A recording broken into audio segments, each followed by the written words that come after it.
We are going to talk about transcribing and coding. Now, I want to go through a little bit of a recap first so we can talk about, where you're at, what you should be done with, and kind of what's to come.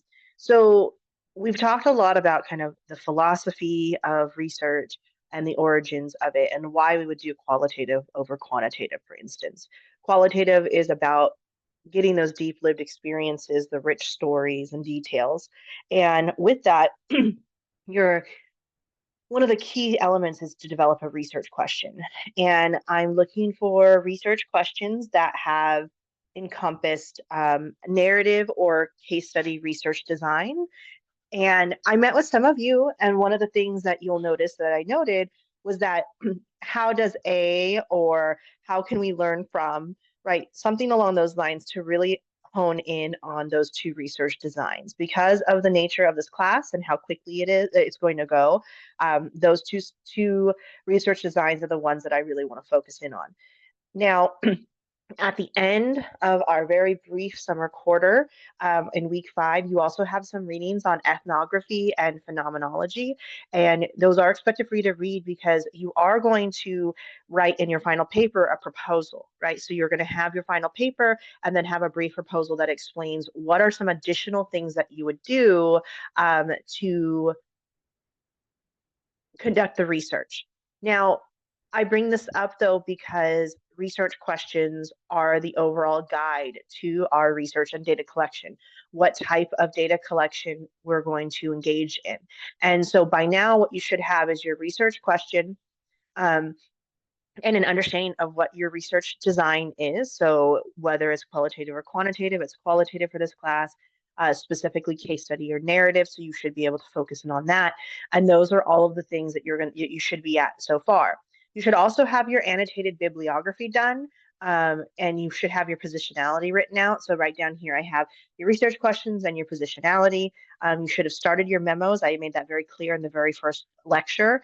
You should have your annotated bibliography, and you should have your interview guide started or at least brainstorming, because you will need to make sure that you are conducting your interviews this week or next week. I do suggest that you have our TA, Aleli, or myself review it or at least go over it with you, so that way you make sure that you're sticking to the research design of narrative or case study, and it is going to be informed and organized by literature. So your annotated bibliography helps organize your interview guide. It helps break that down. I provided some examples for you previously, and I had gone through that in the last lecture. So you all in this here in your annotated bibliography, you should also have your problem statement. And so these are all elements that you are going to want to make sure that you have done so far. And as a reminder with the memos, right, there's no format, but these are all of your thought processes and brainstorming. You can write down like your meetings that you've had with me or with Aleli. You can write down any struggles you've faced or anything along those lines. You should be wrapping up your interview this week as well. I would say that if not, do it by next week. I am going to also post a discussion board post that not for any points if you're looking to recruit people as well. So please make sure you pay close attention to that if you do need to recruit, and make sure that you're helping your classmates as well if they are looking to recruit, right? If you're willing to engage in that. Okay, so this is where we're at. You should have your interview guide finalized very soon. And you should be wrapping up your interview because you're going to have to go into the process of transcribing and then coding and analyzing your data. So when we're thinking about transcribing, what happens is you need to record your interview. I told you this in our last class, our last class lecture, that what you need to be doing is in your interview protocol, you're going to ask them if you can record the interview, then you record the interview, and then you'll go through their protocol, right? So look at that example. I have an example from my own, one of the research studies that I had done. You need to record your interview. I would suggest using Zoom or Otter AI, even if it's an in-person interview. Just note though that Otter AI only allows for 30 minutes of transcription. So record your interview and you need to listen to it at least once through before you start transcribing.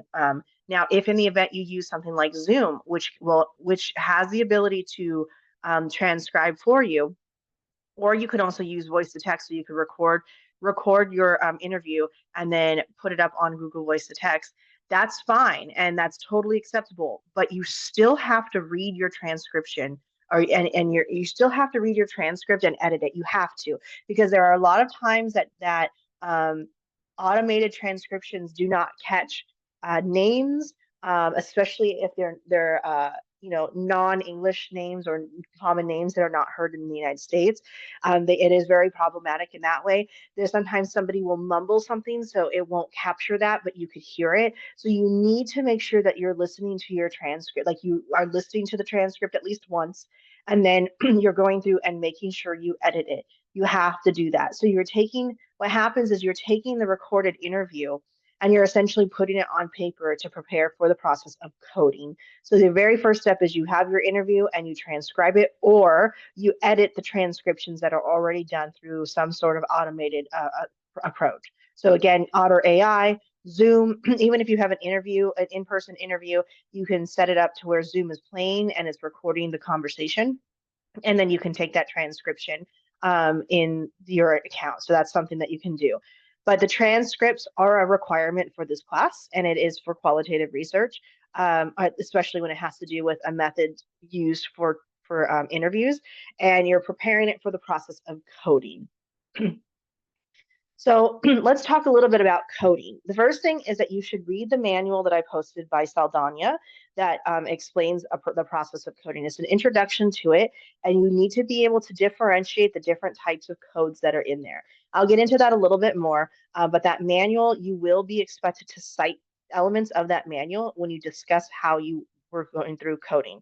This is why it's also important that you have memos, because the memos will help you document your process throughout the entire process from start to finish, as well as the start to finish of the transcription. So I am looking for, in your paper, deep detail where you say, I used Zoom or I used Otter AI to capture and transcribe my interviews.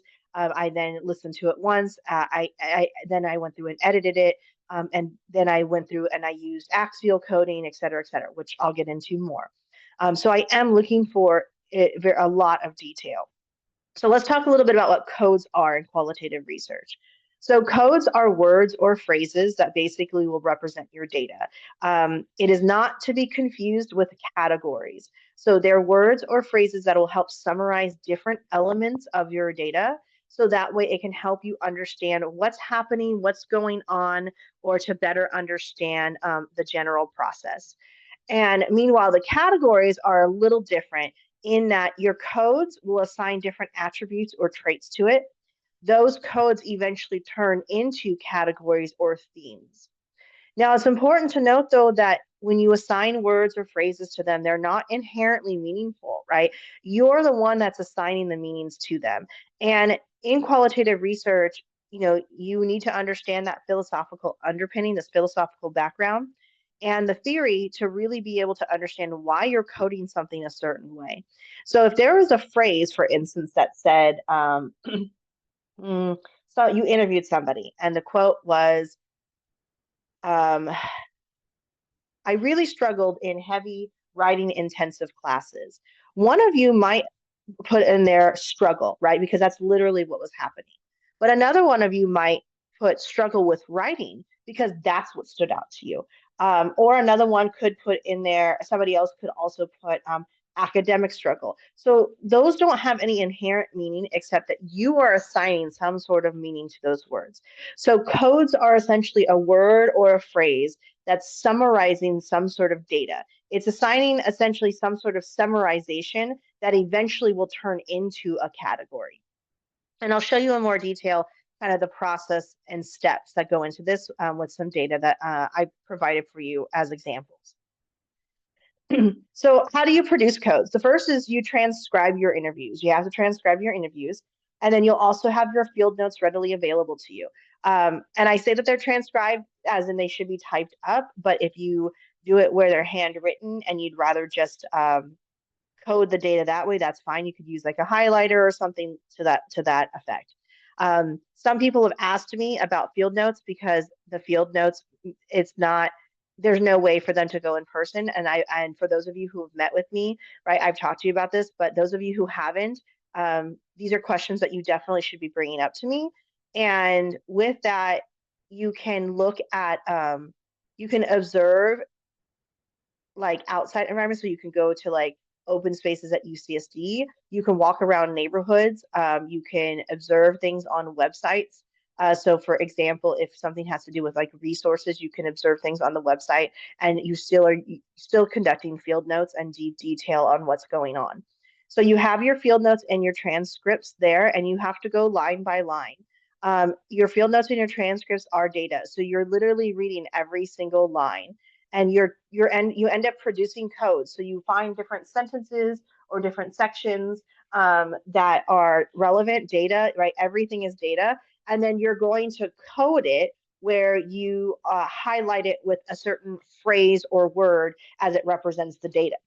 And like I said, I'm going to show you an example with some other data in a little bit. So that way, if it does feel a little confusing, it's not overwhelming. This is just the foundational concepts that are in there. Codes can be inductive or deductive. So inductive is something where you're developing theories and you don't have any codes going into it. I tend to utilize inductive coding more than I do deductive. Deductive coding are codes that are developed beforehand. So these are ideas and concepts and words that you're looking for, or you're trying to find data that represents them specifically.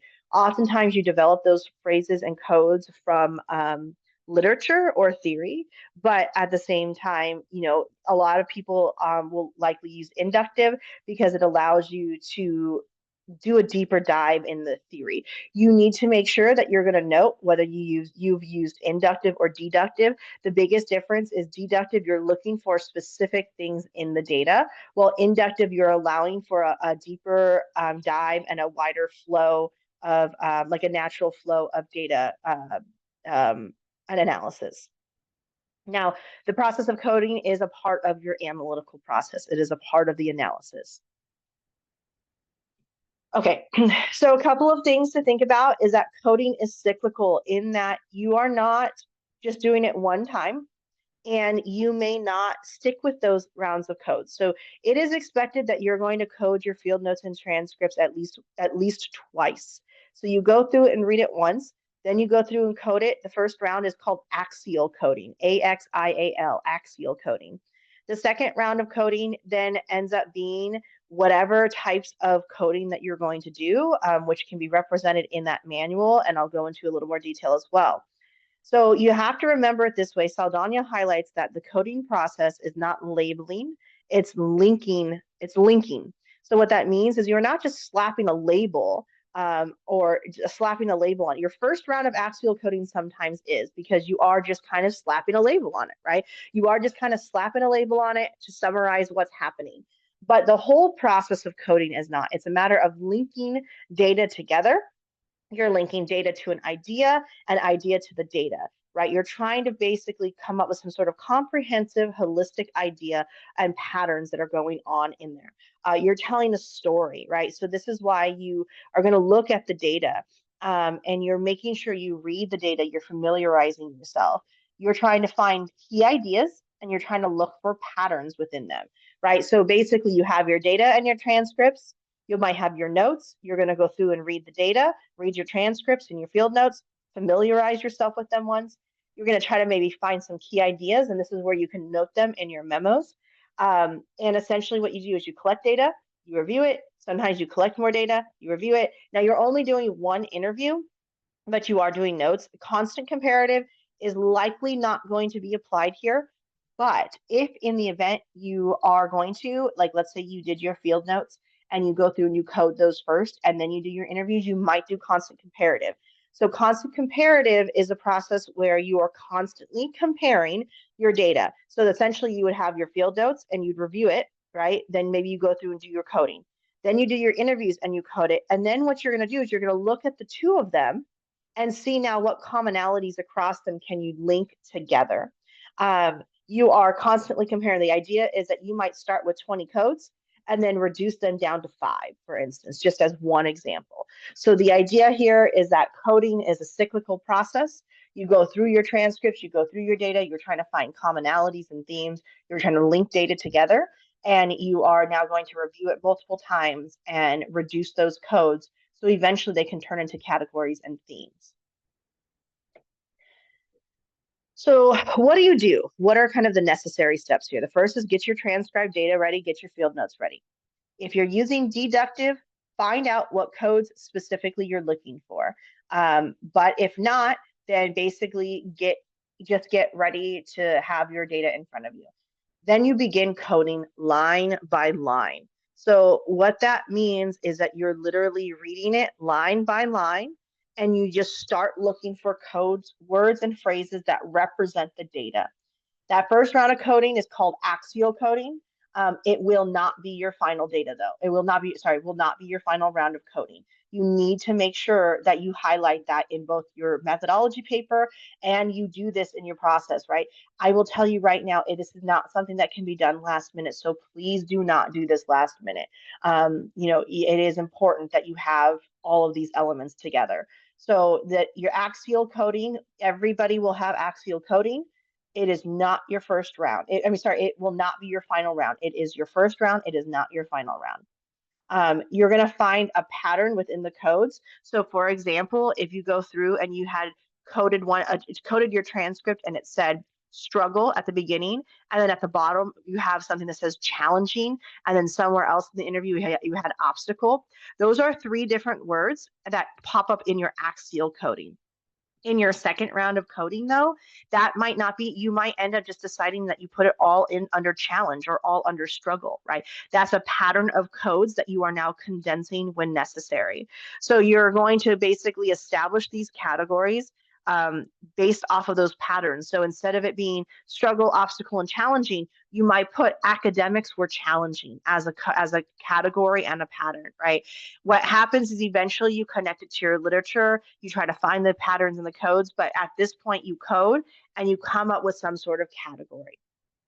Now, as you're going through with your transcriptions and you end up deciding what to do, you're going to want to keep track of those quotations though, because the quotations from your transcripts are act as essentially evidence for your categories. So think to the idea of persuasive papers where you're asked to come up with an argument and then find quotes right in the work that support that argument. Think about that process here. Your categories essentially are your argument. This is what I'm arguing is a category and a theme within the data. And then the participants' quotes are the quotes that work as evidence as to why that category is the case.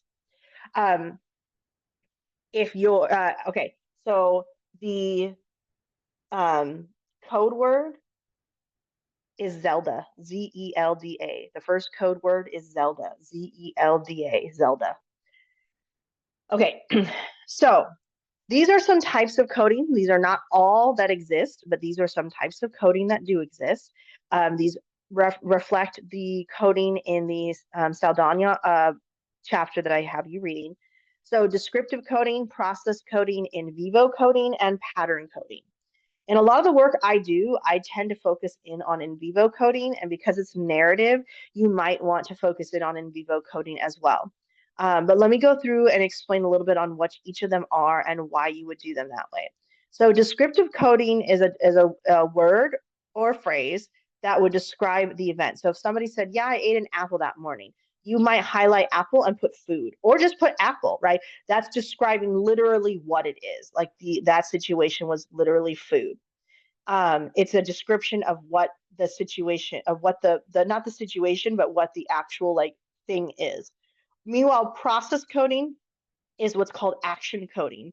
It's highlighting a process or an action that has happened. So if somebody said, I was a big part of developing the union. So then you would put unionizing. That's an actual action. That was a process that they were engaged in. So then in vivo coding is using the participants' voices and words. So if you interviewed them and they said, it was a really, like going back to the example I had earlier, it was a really big struggle for me to transition from high school to college. And you put struggle or transition, right? That is using their actual words within that. Now, there can be an overlap. So the example I had for descriptive coding, when I said apple, right, that might be an example of in vivo as well. But regardless, you want to try to think about which approach is going to be best for you and make sure you have that noted. Pattern coding is looking for like specific patterns across the data. Now, these examples and the examples in the Saldana article are going to be the types of coding taking place in your second round of coding after your axial coding. So in that case, you're going to want to think about what types of coding are you using or do you want to use? Like I said, a lot of the work I do, I use in vivo coding because honoring my participants and their experiences are really important to me. But not always do I utilize that. Okay.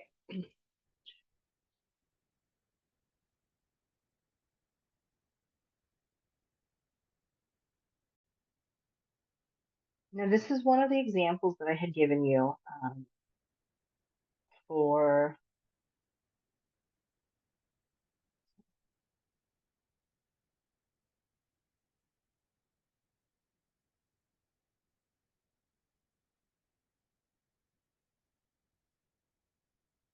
this is one of the examples that I gave you in the links for this week's module. And with that, when I'm not going to go through this in every single detail, but I utilize this for us to kind of think about how we can code data and why we're going to. So this does come from UCLA.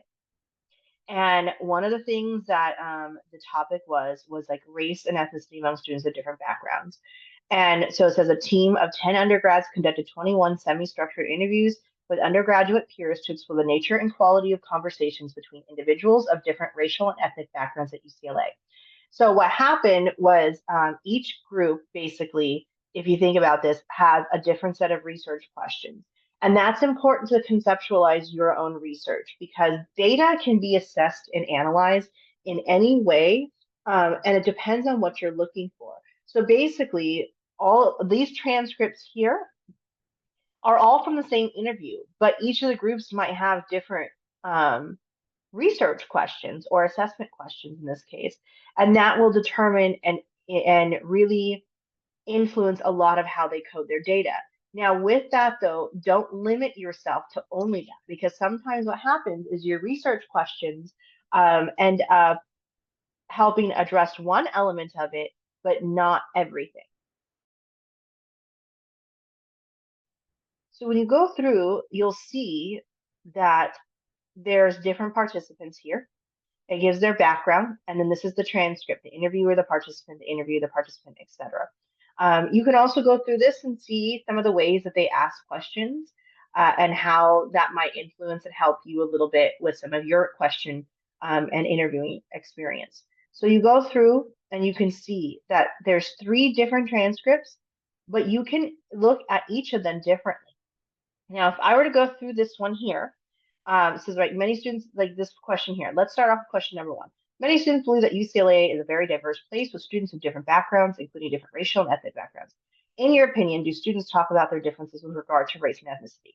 Participant, I would definitely say that at UCLA, I hear a lot about people talk about the differences of race and ethnicity, especially within my major, because obviously Chicano studies, a lot of it is about race and ethnicity. But of course, I hear about it within my sorority. Obviously, the viewpoints are going to be very different. So thinking about coding, this right here, there easily would be 3 different codes. So I would say, let's see, I hear a lot about people talk about the differences. So that basically is that this person here, they hear a lot about people talking about these differences. So that's the first starting point. All right, then they say within my major. So I would put major. I would say major. That would be my code.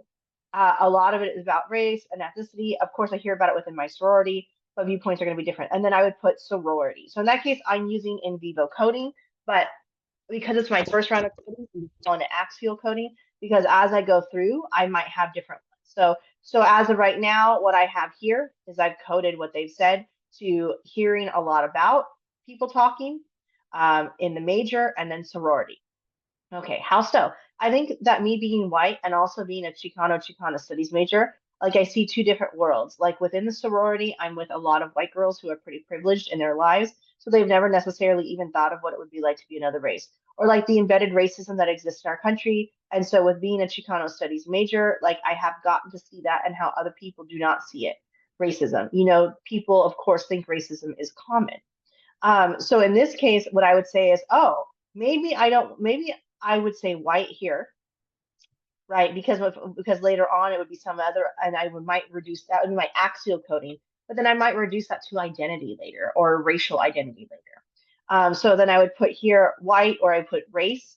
Let's see, I would say privileged. That would be another code, and I would take out this whole section here as the coding for that sentence. And then so, or the embedded racism, I would put embedded racism, and that would represent this whole thing here. And then people, of course, think racism is common. So I would probably put, racism is common as the code, and I would highlight that. Now you might be asking, how are you going to code that?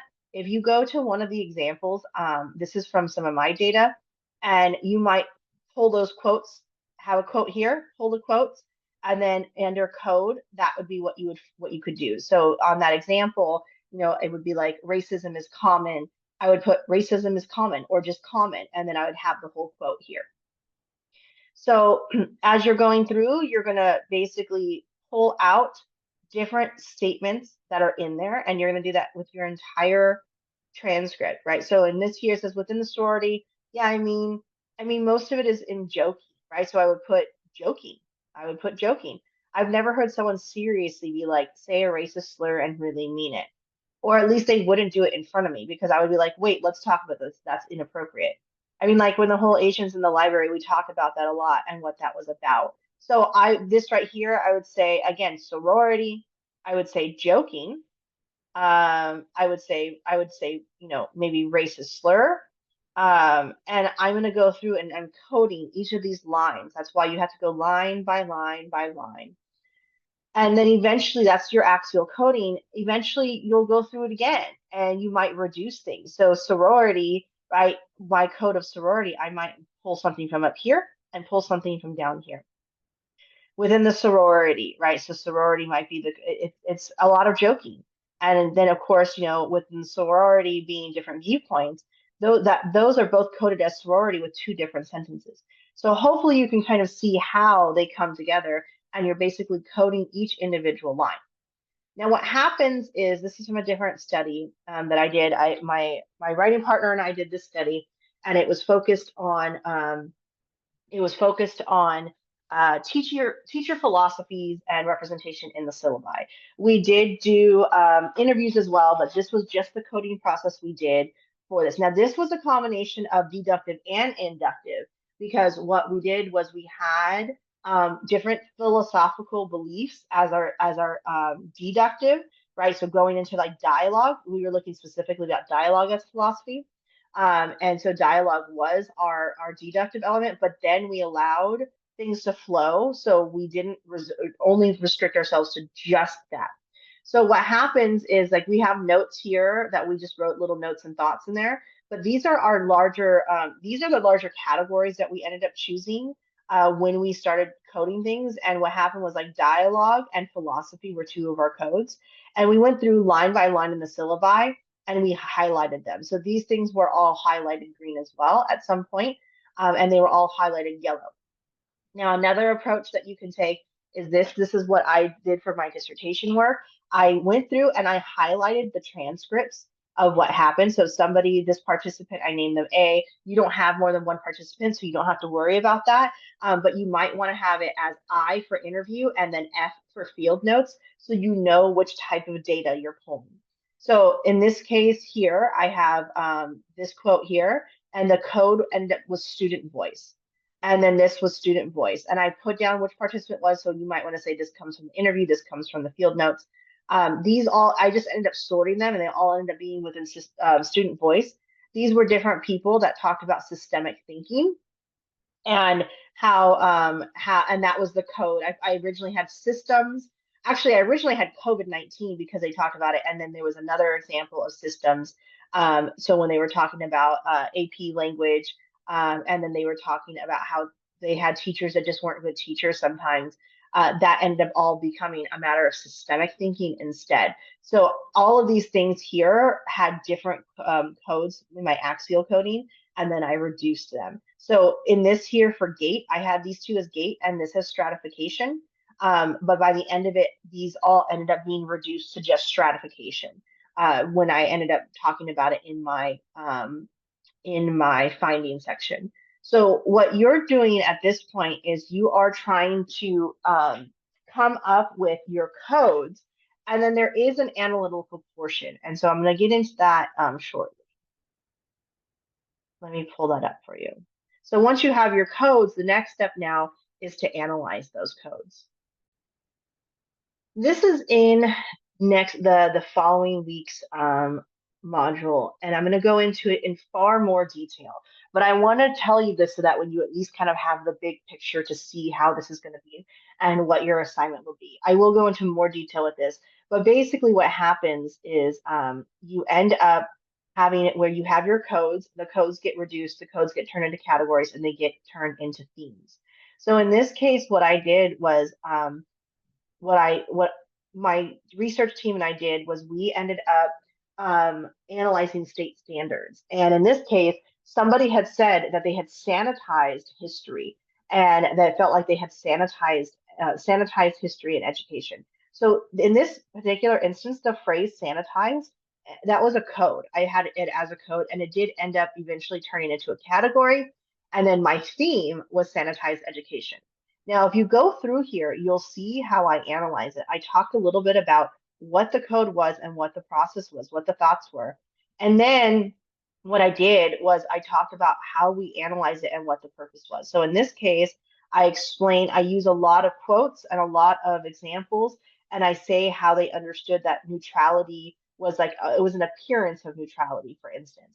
So I start really digging into this analysis now using understanding my positionality and my sociological perspectives, and how that influences a lot of this. And so what you do is you take that and you start telling the story now, and you use that category and you start pulling quotes, and you'll see that there are a lot of quotes that are in this section. In this section here, I pull a lot of quotes, both from the standards as well as what the students had said, or what the my research partners, I call them, had said. So for example, this one here, scrolling down to binary thinking, I shared what the standards said.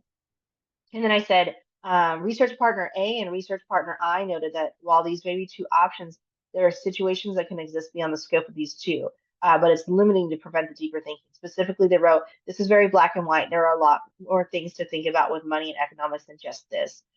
So what you do is you take what they've said and you start analyzing it now, and then you pull that quote in to support that analysis. That's what the long-term plan is, and that's what that assignment is going to be, is just a brief analysis of what you have found so far. I'm not looking for like a whole finding section yet. That will be there will be an expectation of the finding section in your